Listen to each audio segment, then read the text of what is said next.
Привет, Айви! Это теория на BTS Quick Love, и если вы не готовы, есть стекло, много стекла, то выключайте, потому что я вам сейчас буду показывать то, что в процессе анализа меня заставляло плакать, ругаться плохими словами, переосмысливать творчество BTS и вообще по-другому совсем взглянуть на самих BTS. Я сейчас не преувеличиваю, я даже немножечко побаиваюсь за впечатлительных авиков и ваше душевное равновесие, но если вы готовы, то, пожалуйста, пристегивайтесь и включайте мозги. Вылетаем!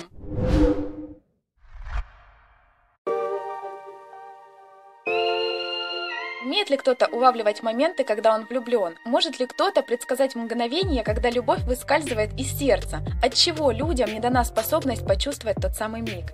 И почему мне была дана возможность возвращать все эти вещи? Да, Сокджин получил власть над временем, и правильнее назвать это властью над ходом событий. Заметки Хвоян Йонхва имеют свою хронологию, но иногда мне кажется, что воспоминания парней словно подправлены или совсем стерты. 22 мая 22 года одна из заметок Чонгука описывает его падение. Я не буду утверждать, что это была авария, но то, что он мог и даже должен был погибнуть, я уверена. Когда он уже почти потерял сознание, он слышит чей-то голос. Жить больнее, чем умирать. Хочешь ли ты продолжить жить? Ни одно из воспоминаний парней этого времени не описывает того, что случилось с Чонгуком дальше. Более того, заметка Чонгука была опубликована отдельно и имеет серый цвет. Я думаю, что это одно из тех событий, которое было вырезано из жизни парней и заменено новым. Если Чонгук попал в аварию в ночь на 13 июня, то куда, как и почему он падал в той серой заметке от 22 мая? Это большой вопрос. В одной из реальностей Юнги поджигает себя в комнате. Скорее всего, он погибает в тот день. Я связала этот момент с клипом I Need You.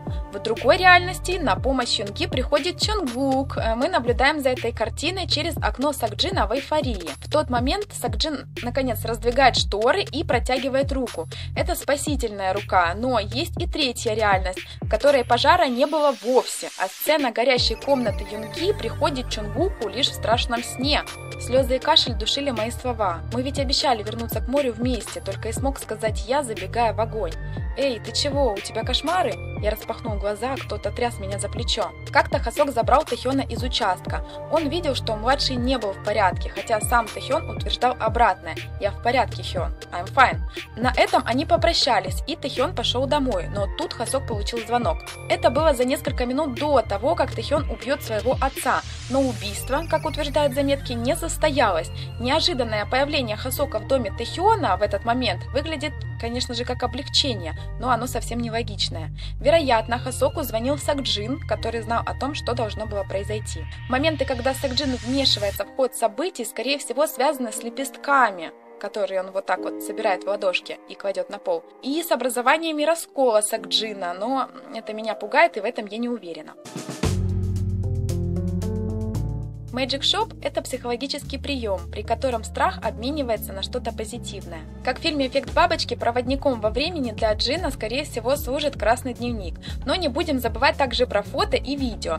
Я предполагаю, что именно дневник он получил в лавке чудес, то есть в волшебном магазине, отдав взамен свой плохой поступок. Да, это наушник, который он снял в фильме Awake. Этот наушник, как у секретного агента, олицетворяет его предательство. Джин доносил директору на своих друзей из-за страха перед своим отцом. У безликого торговца он попросил возможность стать хорошим человеком и все исправить. К сожалению, сколько он ни пытался, с каждым разом все становилось только хуже и хуже.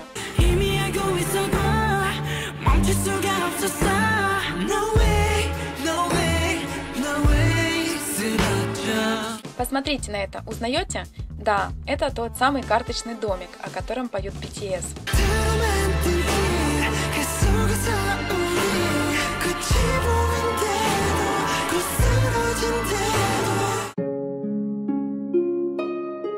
Сокджин стал причиной исключения Юнги из школы. То, что случилось в тот день, было чистой случайностью. Это не было преднамеренно. Я не думал, что Чонгук и Юнги окажутся в тот момент в складской комнате. В конце концов, Юнги исключили. Никто не знал, что я был причастен к этому. Я словно разрушил мгновение нашего счастья. Пространство Сокджина – это зал с 7 окнами. Одно окно, один человек. Цветок похож на Смиральда, но не изумрудный. Мне нравится думать, что он является символом дружбы, которую оберегает Сокджин. Но давайте остановимся на версии Смиральда.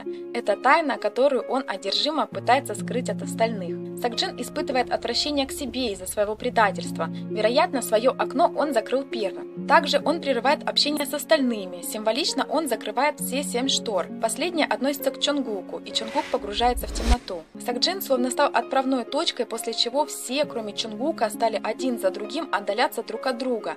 Это не было только виной Сокджина, они все совершали ошибки, но именно его поступок повлек первые последствия. Юнги потерял школу, а Чонгук сперва потерял Юнги, а потом потерял всех остальных. Спустя 2,5 месяца после исключения Юнги, их тайный класс перестал быть местом их встречи. Именно Чонгук пострадал от этого больше всего. Не потому, что остальным было наплевать друг на друга, просто каждый пытался справиться со своими проблемами, а Чонгук пытался справиться с отсутствием хёнов. В последний раз, когда Чонгук пришел в их класс, там был только Хасок. Он прибрал все, что осталось в классе. Я просто стоял там, ухватившись за ручку двери. Хён подошел и обнял меня за плечи, а затем повел наружу. «Пойдем». Дверь классной комнаты закрылась позади нас. Я вдруг понял, эти дни ушли, и они больше никогда не вернутся. Чонгук все понял. Сами того не осознавая, хёны отвернулись от него. Вы можете не придать этому значения, но именно с этих секунд началось разрушение Чонгука. И, кстати, то, о чем я говорю, вы уже видели раньше, вот здесь, в клипе «Run».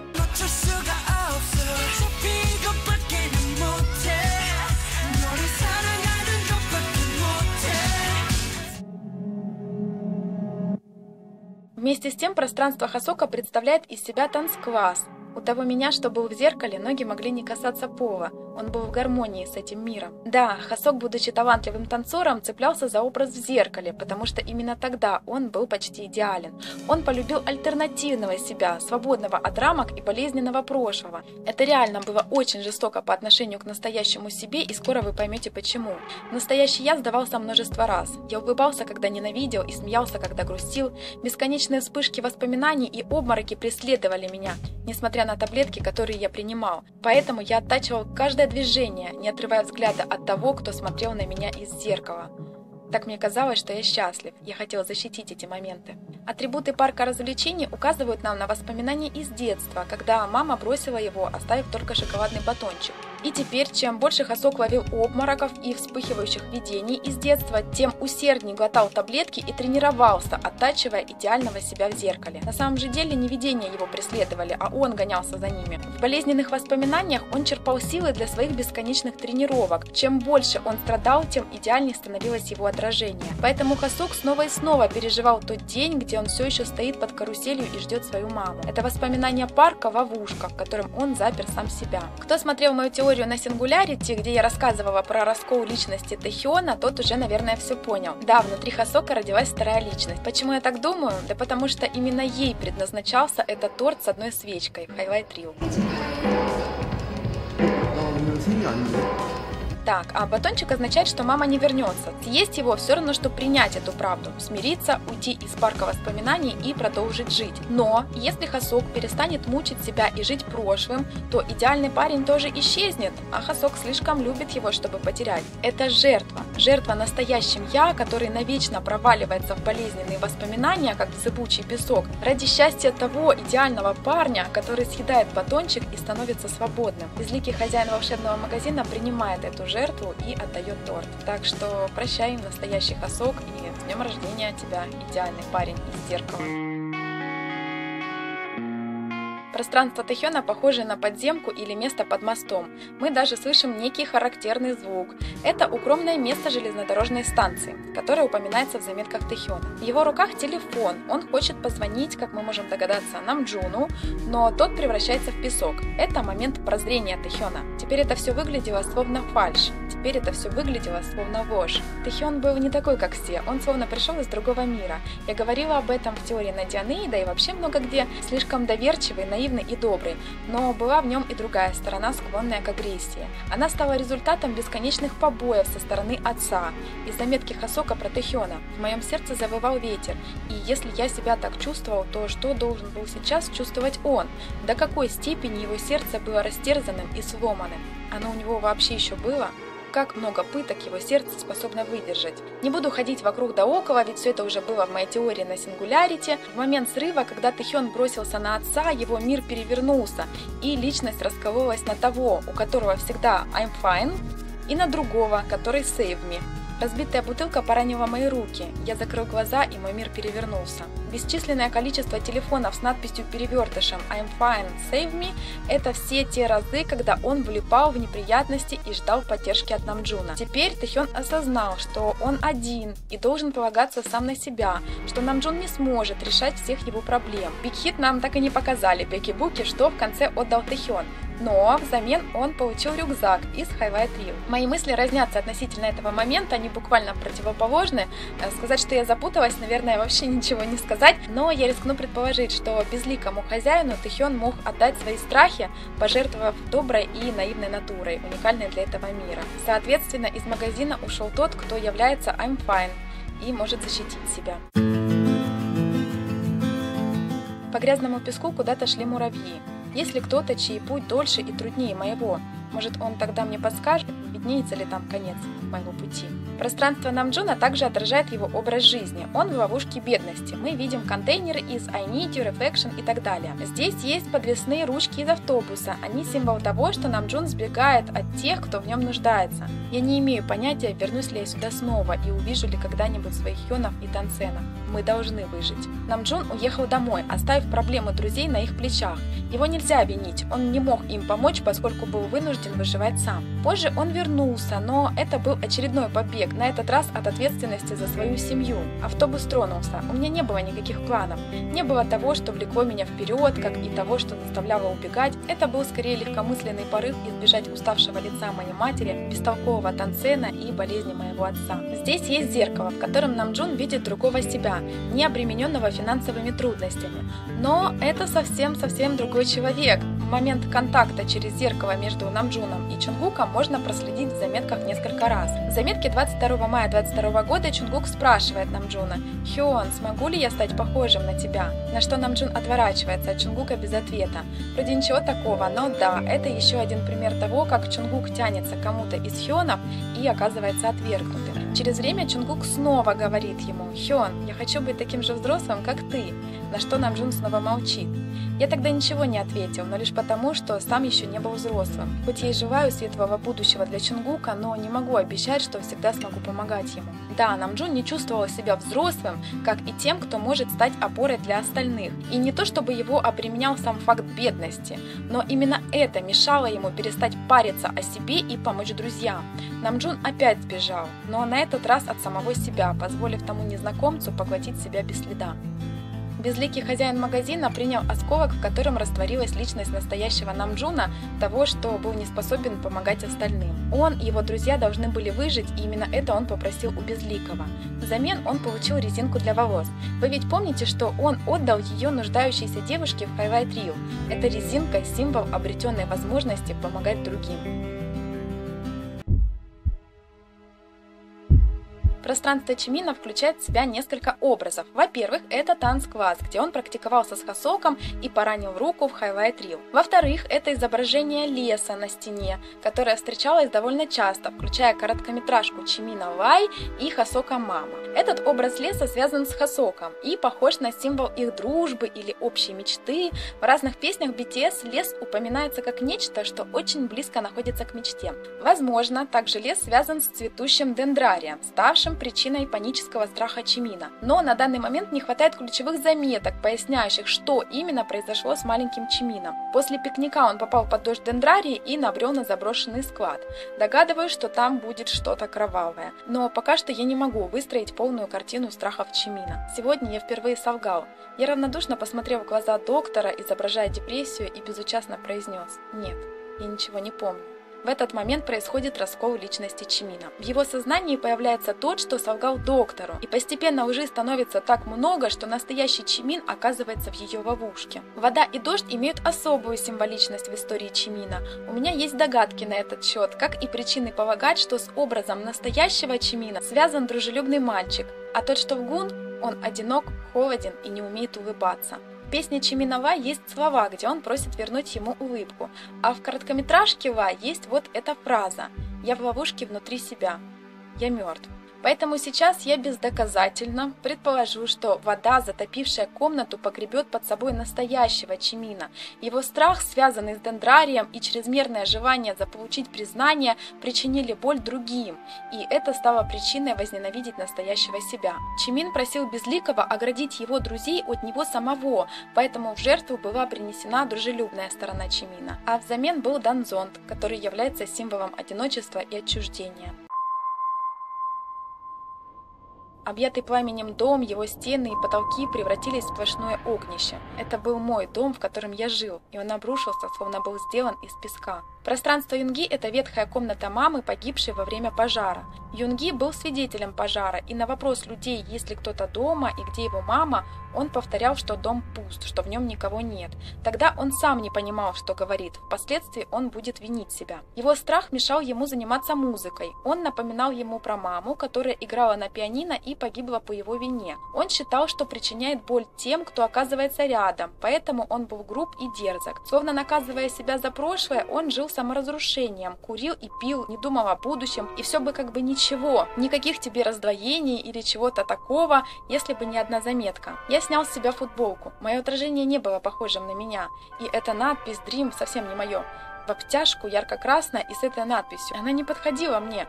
Я взял сигарету и стал искать зажигалку. Возможно, конечно, кто-то вынудил Юнги так одеться, но вот что происходит после того, как он получает какие-то хорошие известия по СМС. Я сломал сигарету, стоило закончить читать сообщение. Мое отражение в зеркале улыбнулось, и на мне была одета красная обтягивающая футболка с надписью «Dream». На лице растянулась глупая улыбка, словно произошло что-то хорошее. Откуда взялся этот мечтательный милашка и куда дели сурового Юнги? Мы можем с вами догадываться, но такие разительные перемены нам показывают неспроста, а с какой-то, наверное, определенной целью. В момент, когда у комнаты Юнги появляется Чонгук, огонь впервые вспыхивает. Чонгук был причиной, по которой Юнги снова стали одолевать отголоски прошлого. Вероятно, дело в привязанности к младшему, который побудил страхи Юнги. Он боялся навредить Чонгуку так же, как когда-то он навредил своей маме. Дверь в больничную палату была слегка приоткрыта, внутри лежал Чонгук. Я отвернулся, не желая верить в это. Я не мог заставить себя взглянуть на него. В тот момент я внезапно услышал звук рояля, пламени, разрушенного здания. Я зажал уши и съехал на пол. Это твоя вина. Это все из-за тебя. В тот день ноги Юнги сами принесли его к Чонгуку, потому что он напился после того, как получил известие об аварии. Но он так и не подошел к Чонгуку. Он сбежал из больницы, не желая верить, что Чонгук может находиться там, среди трупоподобных больных. Насколько сильно Юнги любил Чонгука, настолько же сильно он его отталкивал от себя. Возвращаясь к Фейклав, комната в конце концов воспламеняется, и Шуга принимает это, как долгожданное наказание за смерть матери. Это ловушка его сознания. Он сгорит и превратится в песок так же, как когда-то его дом. Забитые изнутри досками двери, окна и все щели намекают на то, что только разгоревшееся пламя может открыть выход из этого места. Скорее всего, безликий хозяин получил зажигалку, а вместе с ней исчез и Юнги, носящий в себе страхи и боль прошлого. Его место занял другой, милый Юнги, ведь этот леденец предназначался именно ему. Чонгук – этот парень, у которого всегда все в порядке. Он не влипал в неприятности, кроме прогулов, не имел болезненных воспоминаний, тайн, всякого такого. И развехенные думали, что с ним может что-то случиться, пока они разгребают свои песчаные дюны. Стоило закрыть глаза, как возник образ отчима, прочищающего корова, а сводный брат засмеялся. Родные отчима были отвернуты и разговаривали о бесполезных вещах. Я словно не существовал, будто я был пустым местом, а моя мама все время пыталась им угодить. Оставшись без Хёнов, Чонгук словно был стерт из этого мира. Он настолько нуждался в том, чтобы его заметили, что он нарочно нарвался на хулиганов. Они избивали его, а он улыбался, отчего они били его еще сильнее. Таким ужасным способом Чонгук мог чувствовать свое присутствие в этом мире. Темнота в Фейклав – это жизнь без Хёнов, потому что они были для него всем, и кроме них в его жизни ничего не существовало. Мне кажется, именно об этом говорится в партии Чонгука в песне «Save Me».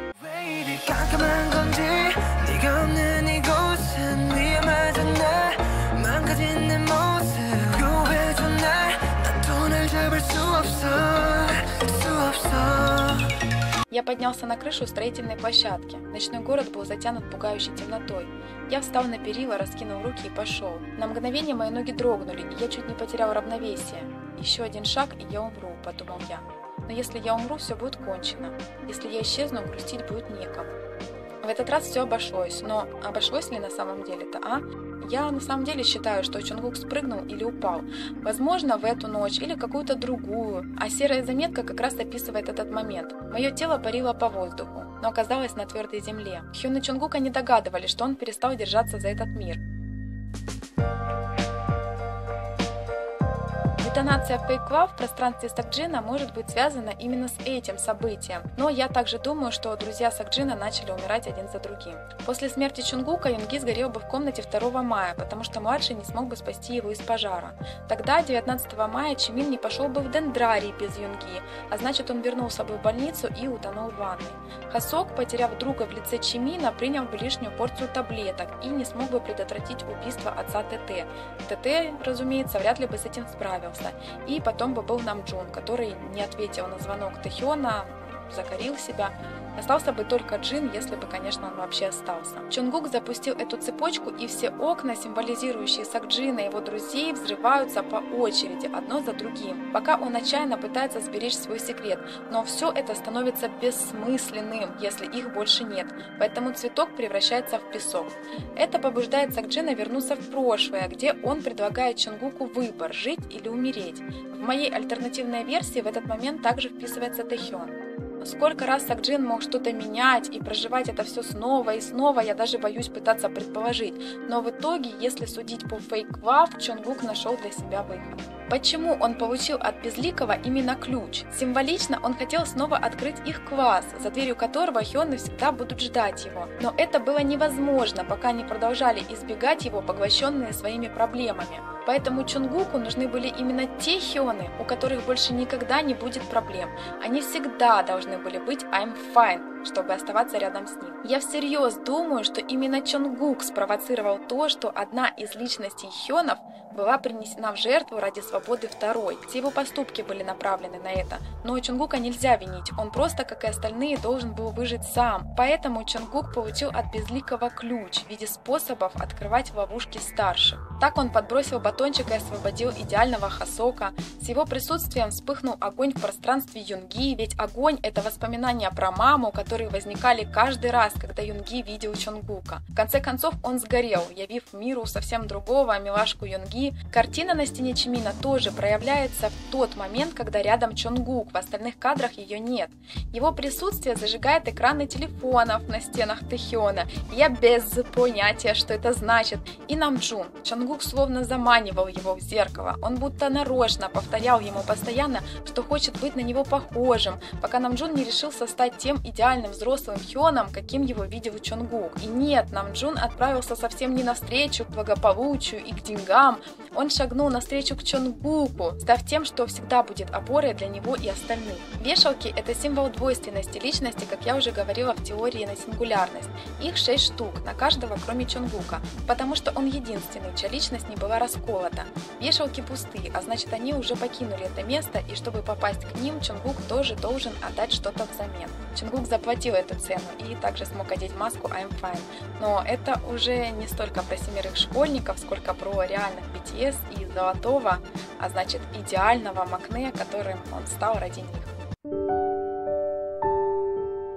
Песок, который множество раз упоминается в заметках и в клипе Fake Love, это те моменты, когда иллюзия рассыпается и обнажается ложь. Мечта парней вернуться к морю отражает нечто большее. Это символ их дружбы, прекрасные мгновения, когда они были счастливы вместе. Но их реальность превращается в песок. Карточный домик разрушен, как исчезнувший мираж. Мы видим пустыню, далекую от моря. И это грустно. Но дружба, которую пытался сберечь Джин через сокрытие правды, она обречена. Во всяком случае, до тех пор, пока каждый из них не сможет отыскать настоящего себя. И нет никакого раздвоения личности на самом деле. Это лишь способ показать, каким образом человек может потерять самого себя и превратиться в незнакомца. Кто-то становится тем, кого хотят видеть. Кто-то создает идеал, не имеющий с собой ничего абсолютно общего. Это все обман, потому что настоящий ты никогда не будешь счастлив, если принесешь себя в жертву тому, кто даже не является тобой. Чонгук где-то потерял свою куртку и весь в лохмотьях пришел в место, которое мы видели в Сингулярити. Тут есть водопад, проход, и все это имеет скрытое значение, которое Big Hit пусть там сами разгадывают, но Чонгук смог отделить лепестки от песка, как отсеять ложь от истины, или отделить иллюзию от реальности, и это мне кажется хорошим знаком. Мне кажется, что то настоящее, что было в Хёнах и в их дружбе, не исчезло бесследно. Теперь давайте вынырнем из сюжета клипа Fake Love и этой сказочки про школьных друзей и поговорим про реальных BTS. Но для начала познакомьтесь, это Флойд Пинкертон. Он является вымышленным персонажем, которого придумали участники легендарной рок-группы Pink Floyd. Он главный герой их песен. Жизни Пинка посвящен целый альбом, начиная с самого рождения. Но я веду вот к чему. Сюжет альбома строился вокруг персонажа по имени Пинк. Его образ объединял черты двух личностей. Сида Барретта, первого лидера Pink Floyd, покинувшего группу из-за проблем с душевным здоровьем, и самого Уотерса. И, как мне кажется, Уотерса в Пинке намного больше. Да, Пинк является воплощением реального человека, даже не одного. Его биография частично совпадает с Уотерсом, который написал подавляющую часть песен для альбома The Wall. Кстати, кто хочет продолжение этой теории и узнать, как Fake Love связан с Pink Floyd, то пишите в комментариях. Но взрослый Пинк стал рок-звездой по имени Pink Floyd. Да, его зовут так же, как группу. По сути, он является ее олицетворением. А сценарий жизни выдуманного Пинка развивается таким образом, чтобы обнажить социальные и общественные проблемы, о которых поет группа в альбоме The Wall. BTS, а скорее даже Big Hit, создали 7 таких выдуманных персонажей: Намджун, Сакджин, Юнги, Хасок, Чимин, Тэхён и Чонгук. Этих персонажей мы видим в заметках, клипах, разных концептах, видюхах и так далее. Нам показана история 7 школьных друзей, у каждого из которых есть своя драматическая история. И не одна. И зачем же появились эти выдуманные персонажи? Все дело в концепции. Миссия BTS – раскрывать проблемы и переживания других, помогать найти выход, протягивать руку поддержки в трудные минуты жизни. И этой рукой является их музыка. В частности, речь идет о молодежи, и BTS стали воплощением этой молодежи, а через их персонажей показаны различные проблемы, с которыми сталкиваются подростки. Я, конечно, не сомневаюсь, что у каждого из реальных бантан есть свой жизненный опыт, но вряд ли там все настолько прям плачевно, чтобы их слова звучали достаточно убедительно для тех, чья жизнь по-настоящему ужасна. А вот их персонажи созданы таким образом, чтобы затронуть каждого ребенка, подростка или человека. Каждый сможет найти себя в ком-то из них, даже самый отчаявшийся. Вы только посмотрите. Подросток из нищей семьи, вкалывающий с самого детства. Ребенок тирана-алкоголика, получающий побои каждый день. Больной мальчик, который живет на лекарствах и мечтает про друзей. Одинокий неприкаянный ребенок, который чувствует себя ненужным. Трудный подросток, винящий себя за смерть матери, пьющий, курящий и так далее. Трусливый папенькин сын, который сам себя за это и презирает. И сирота, выросший в приюте и не знавший материнской ласки. И через этих персонажей BTS могут рассказывать про стремления, сложности, подбирать слова поддержки и, главное, рассказывать о себе. Просто представьте себе конфету. Яркая обертка – это милые песенки про любовь и соблазнительные красавчики. Шоколад – это страдающие персонажи, на которые так охотно клюнула публика. Люди всегда любили смотреть, как страдают другие. Да, я про то самое стекло, из-за которого было написано столько книг и снято столько фильмов, а вот начинка – это реальные BTS. Мы не знаем, какая она на вкус. И, возможно, далеко не каждому она придется по душе. Поэтому так аккуратно BTS приоткрывают себя своим армией через своих персонажей. Вы думаете, что между этими школьниками и BTS не так много общего? Но разве Хасок не посвятил свою жизнь танцам? Разве быть лидером и опорой для группы не значит пожертвовать своими личными интересами ради остальных? И только богатство и успех могли помочь BTS выжить в этой безжалостной пустыне. На момент дебюта BTS Намджуну было 18. Да, он был старше своих танценов. Но разве можно думать, что он был по-настоящему взрослым для того, чтобы брать на себя ответственность за группу? Практически именно так слово в слово написано в его заметках. Мы должны выжить. Это адресовано не столько к школьникам из заметок, сколько BTS. Разве Чонгук не оправдал миллионы раз свое звание золотого Макне, которое было возложено на него как обязанность быть идеальным во всем? А Шуга, наш суровый рэпер, разве не старался всячески всячески открыть для поклонников свои милые стороны, как это подобает айдолу, даже если ему казалось, что он так выглядит глупо, что ему это не к лицу. И я уверена, что такие параллели можно провести с каждым из парней. Стоит легонько встряхнуть этих мальчиков из заметок, как весь этот песок осыпется, и перед нами окажутся настоящие BTS с их проблемами, страхами и болью, о котором артистам принято молчать. Они ведь не просто так без конца повторяют нам, насколько тщательно создают свою музыку, потому что в нее они вкладывают себя. Magic Shop и волшебный магазин – это техника, которая применяется психологами к пациентам. Но также есть замечательная книга Into the Magic Shop или Компас сердца. Эта книга написана успешным и богатым нейрохирургом Джеймсом Доти, и мне она очень понравилась. Но имеет ли она вообще какую-то связь с концептом Fake Love? Джеймс Доти рассказал, что делать в ситуации, когда заветная мечта исполнилась, а счастья в жизни так и не прибавилось. Рут, которую юный Джеймс встретил в лавке чудес, научила его фокусам, благодаря которым он смог убежать от своих страхов и воплотить все свои мечты. Профессия, признание, деньги. Но в конечном итоге он все равно не был счастлив, потому что не усвоил главное правило. Прежде чем желать что-то, нужно раскрыть свое сердце и впустить в него любовь. Возможно ли, что добившись своих таких огромных успехов, BTS не чувствуют себя по-настоящему счастливыми и хотят сказать об этом нам? Давайте попробуем разобраться. Мечты BTS – это море, которое часто упоминается в их песнях. Страх BTS – это песчаная пустыня. В песне «Си» – море. BTS говорят о песчаной пустыне как об отчаянии, которое охватывало их, когда они ютились всемиром в одной комнате. Юные артисты из маленького агентства и без шансов на успех. Вы знаете, о чем они тогда мечтали? Слава, успех, популярность, признание, а? В песне говорится лишь о том, что они желали выжить в этой пустыне, превращая ее в море из своей крови, пота и слез. Это желание было настолько велико, что они ухватились за мираж, который превратился для них в реальность. Они не нашли свое море. Но что-то тут не так, вы тоже это чувствуете? Не напоминает ли вам это тот же карточный домик? Все дело в том, что реальные BTS из-за своих страхов и отчаяния попали в такую же ловушку сладкой лжи, как и те 7 друзей. Так если для 7 школьников карточный домик – это их рассыпающаяся дружба, то что тогда является карточным домиком для Бангтан Сонyeondan? Как артисты, они одели маски тех, кто нравится публике, стараясь угодить, быть идеальным, не сгибаться, не падать, не останавливаться, и только вперед, вперед и вперед. И это нормально, наверное. Того требует их профессия. Но песня «Save Me» была криком о помощи. Армии любят BTS, и BTS хотят принадлежать армии, но поклонники слишком требовательны. СМИ и общественность слишком внимательны. Это душит их, заставляя срастись с масками идеальных людей.